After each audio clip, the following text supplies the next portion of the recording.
but I think it's the ideas behind how these people are doing their marketing that is really worth thinking about. So if you're here in the Generate group, do me a favor, watch this quick 20-minute interview. If there's somebody that you know that needs some ideas on kickstarting their branding or their YouTube channel, which are the things that we're going to talk about, definitely tag them, share this, start a watch party, do something, because this is kind of my way of giving back. There's no ulterior motive. It's all altruistic. And these people are taking quality time out of their day when a lot of us are very busy and doing a lot of business to kind of share with you. So Debbie and I met just a short time ago. We work at the same company. She's absolutely crushing it.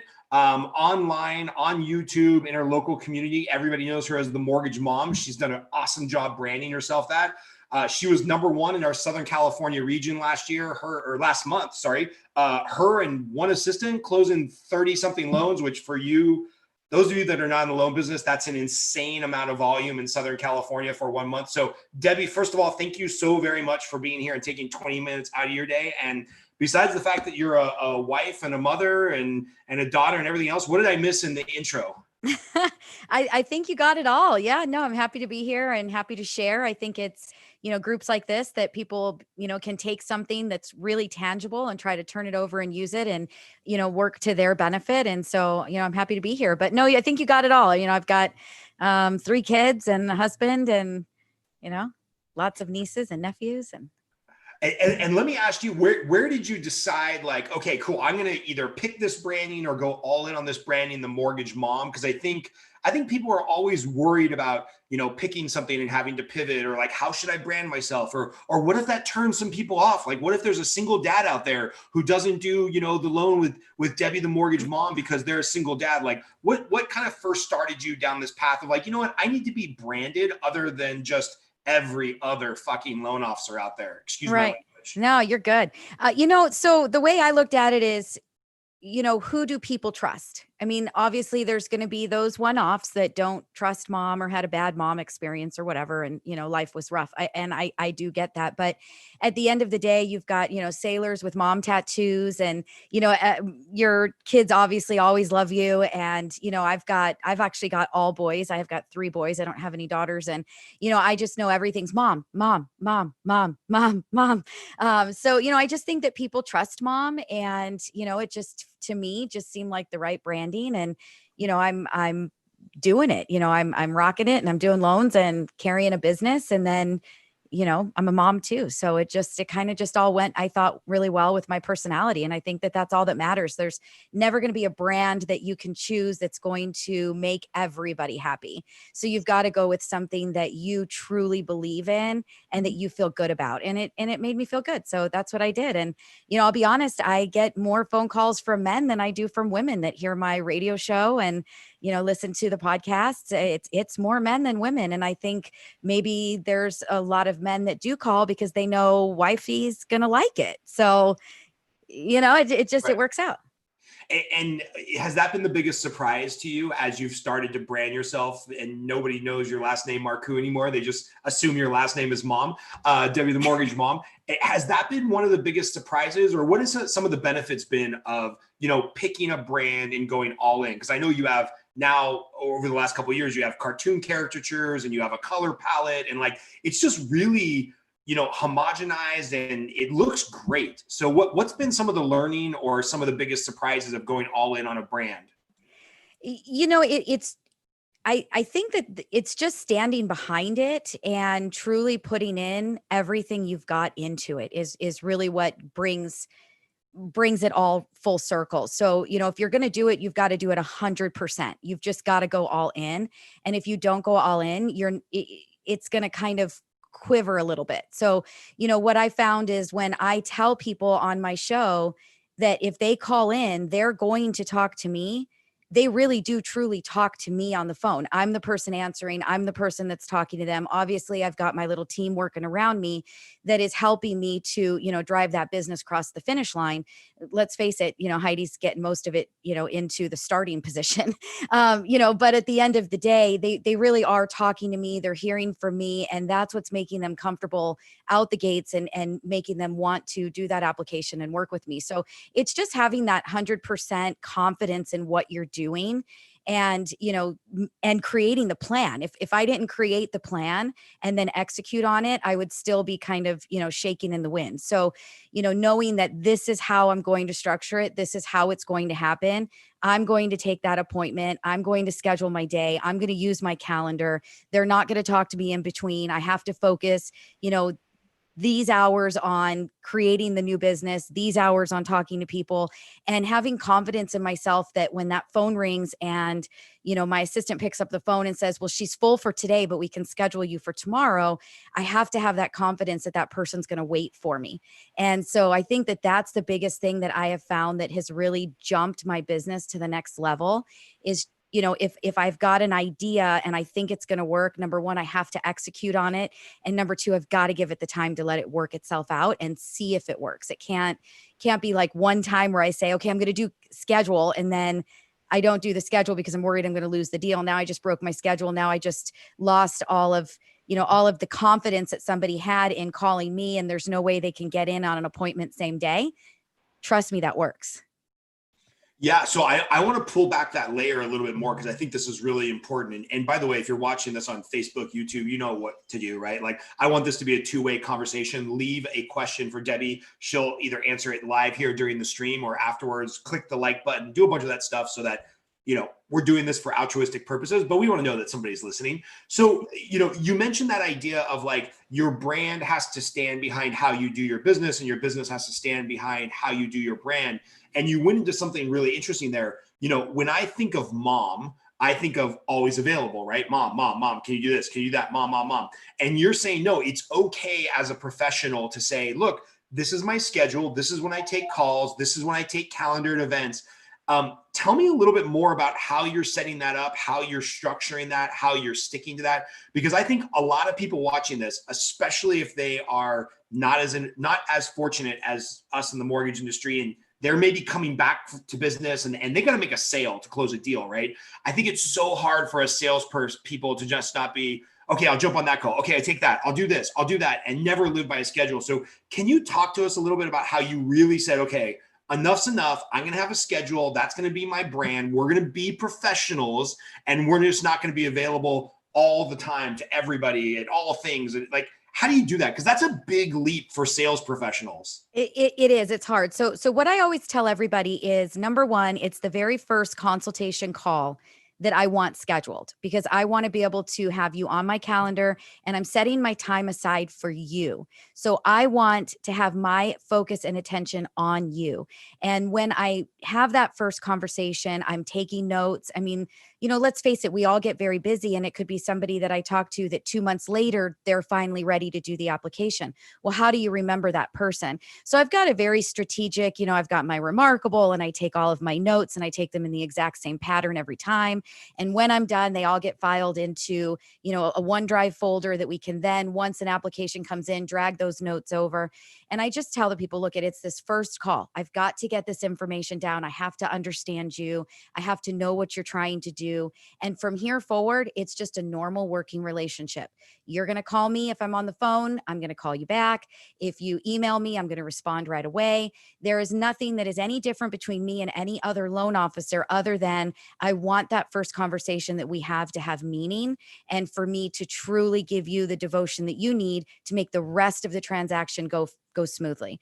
And they accept that, and they appreciate it. And it's actually made it easier for me, because I do have these really awesome notes on every single person. And somebody could email me and I could be like, I don't remember, but I can find my note. I can read it and go, oh yeah, it's that guy, and then it's really easy for me to get into pricing and run a scenario and, quickly send them back a rate quote or whatever that the question was about. So, it's just having, again, that confidence that it was my idea. I thought, I'm so tired of being reactive to the phone and reactive to the emails rather than being, more proactive and saying, look, I don't have time to talk to you today about your pre-approval, but I've got time at 10 o'clock tomorrow morning, and I can give you an entire hour.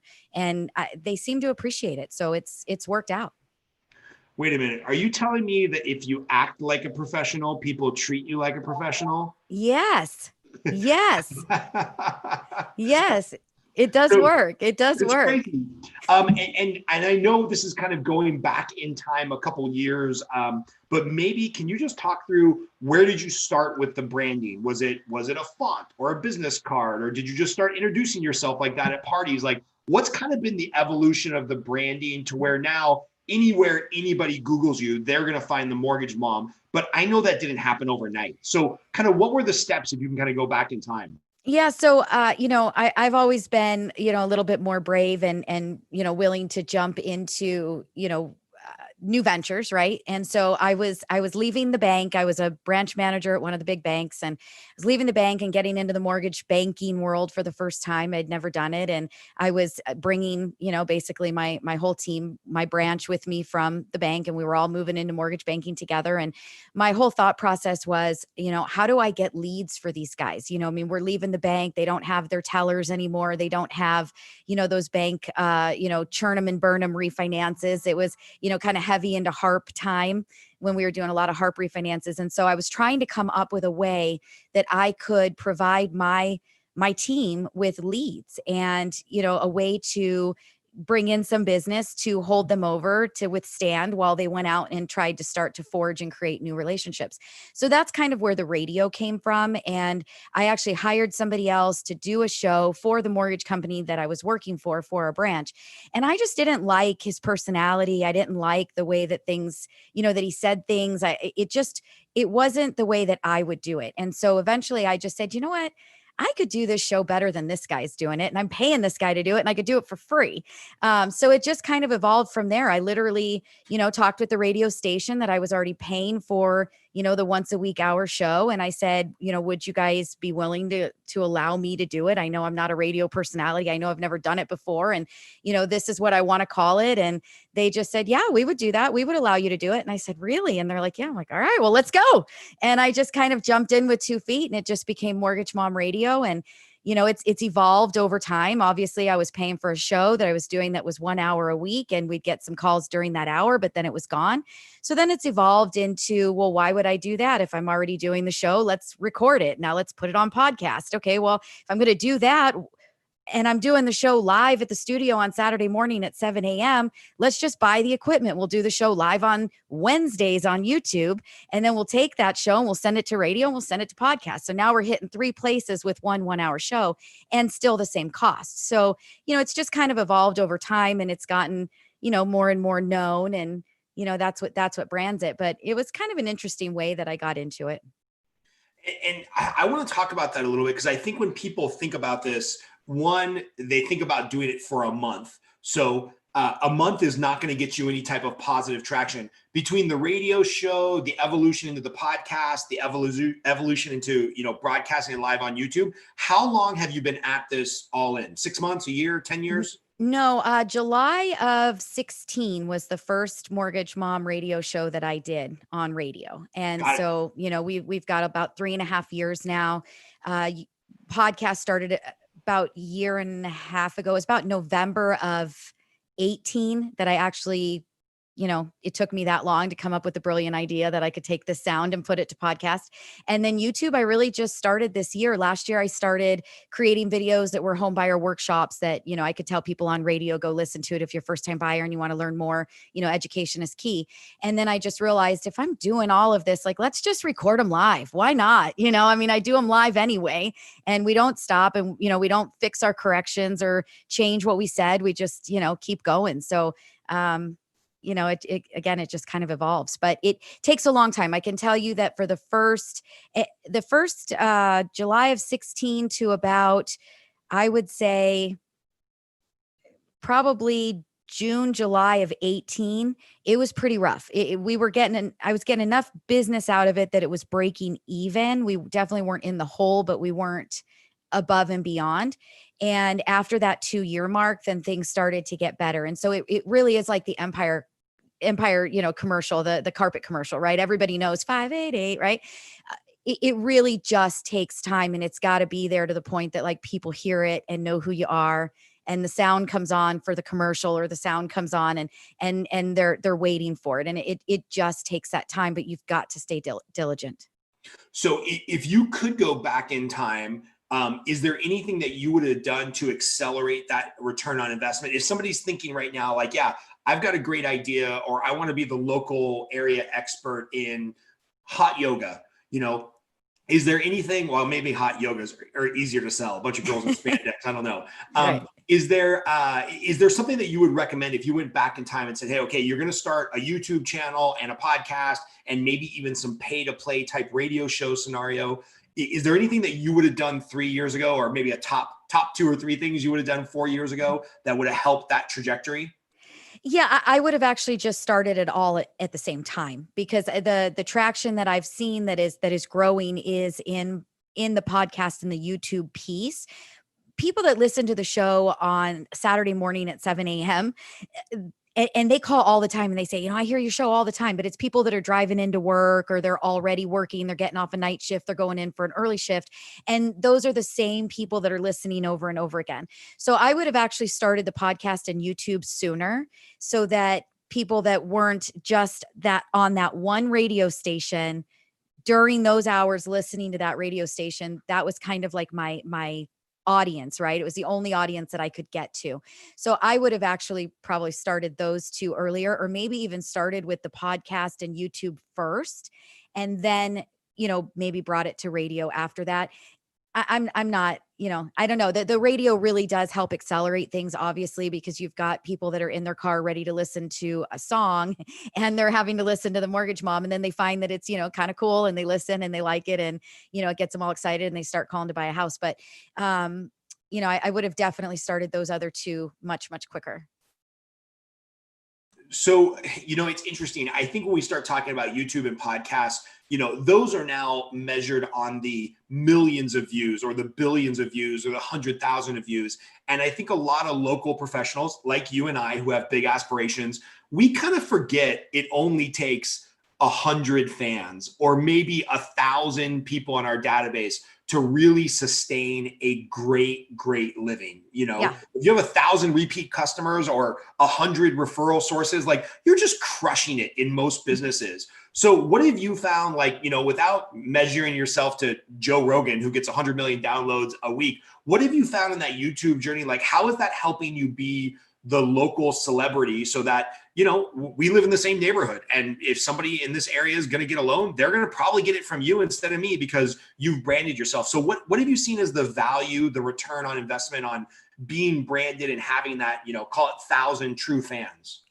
I think it's just being known as the expert in your field.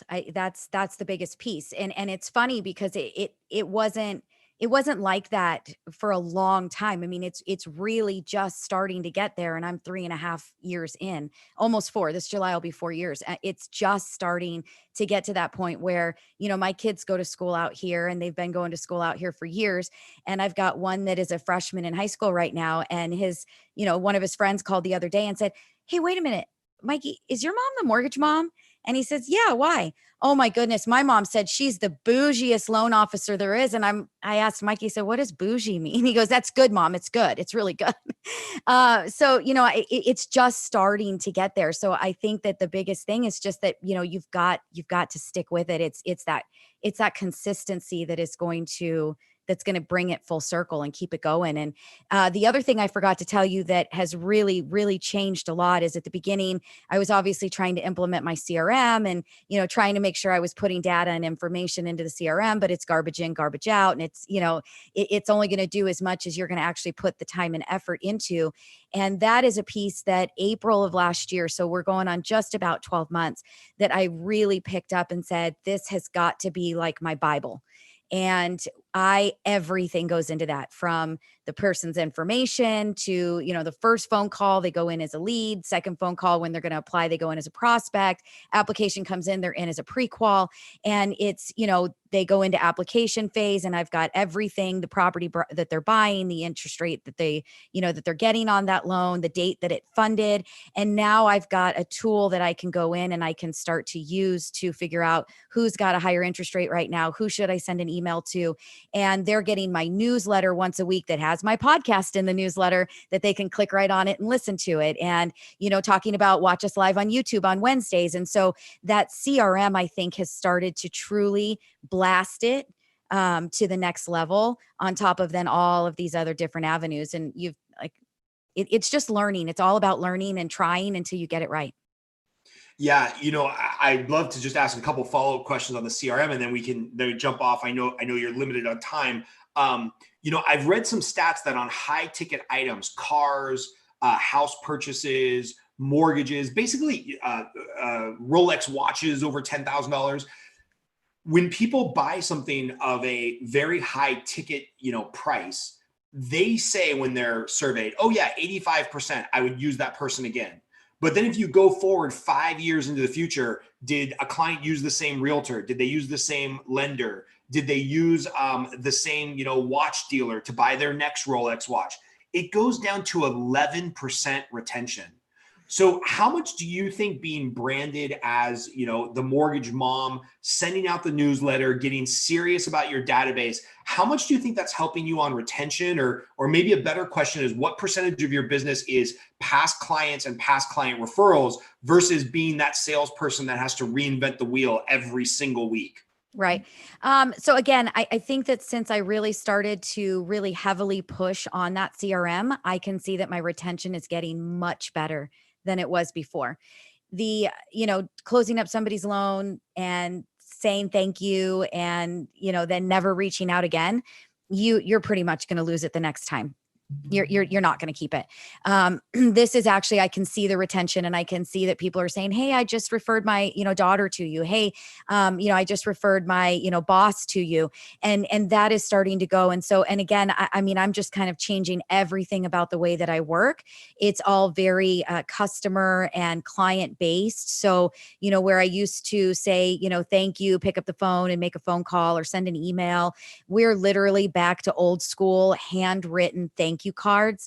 And, I even changed up the way that I put my thank you card together. So, we're writing in there, thank you so much. Welcome to the Mortgage Mom family.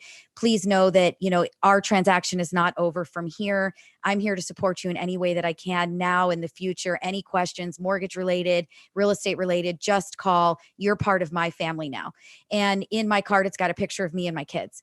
And my husband. So, it's sticking tight to the branding, own it, believe in it. Sometimes going back to the old school method, I got a text message last night from somebody that said, got your card. Thank you so much. That was beautiful.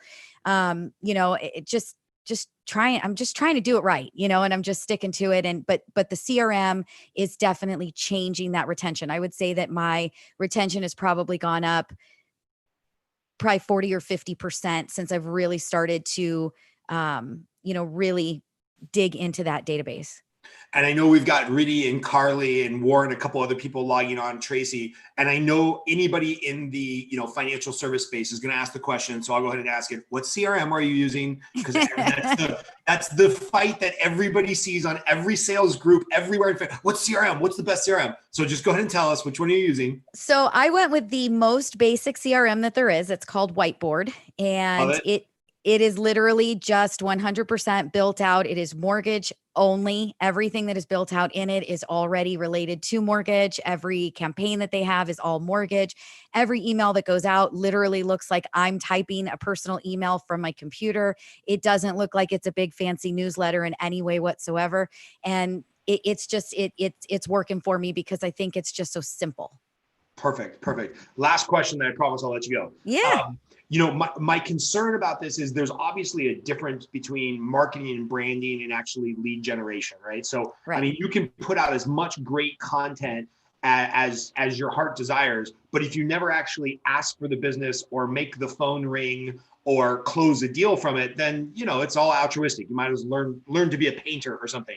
So how are you making the transition, and how are you asking for the business from like, hey, I just gave a ton of value and put out this hour-long podcast to help you get over your credit challenges, but now I need to make the phone ring and close some deals, or all of this goes away because, you and I have to make money to feed our kids. Our kids are all very hungry. Right.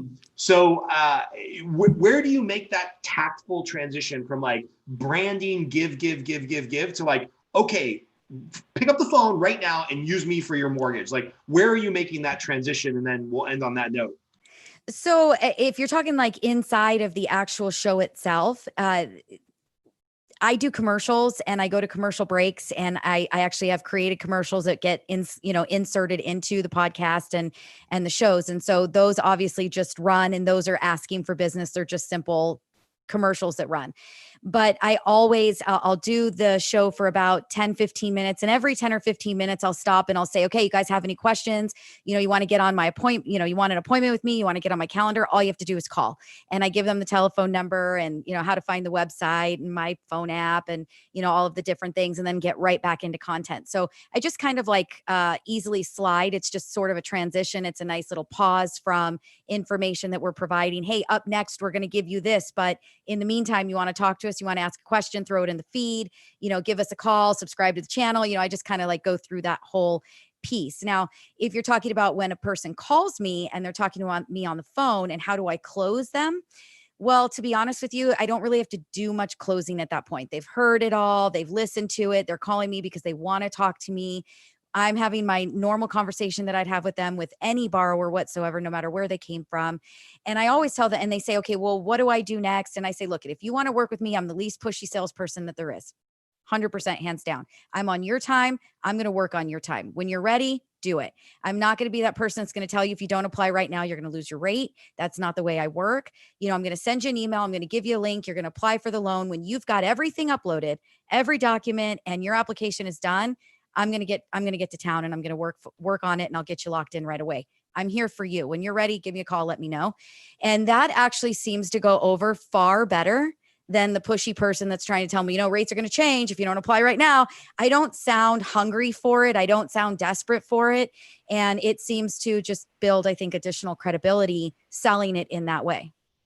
So if you act like a pro, you get treated like a pro, huh? It works. I'm telling you. It's just confidence. It's just confidence.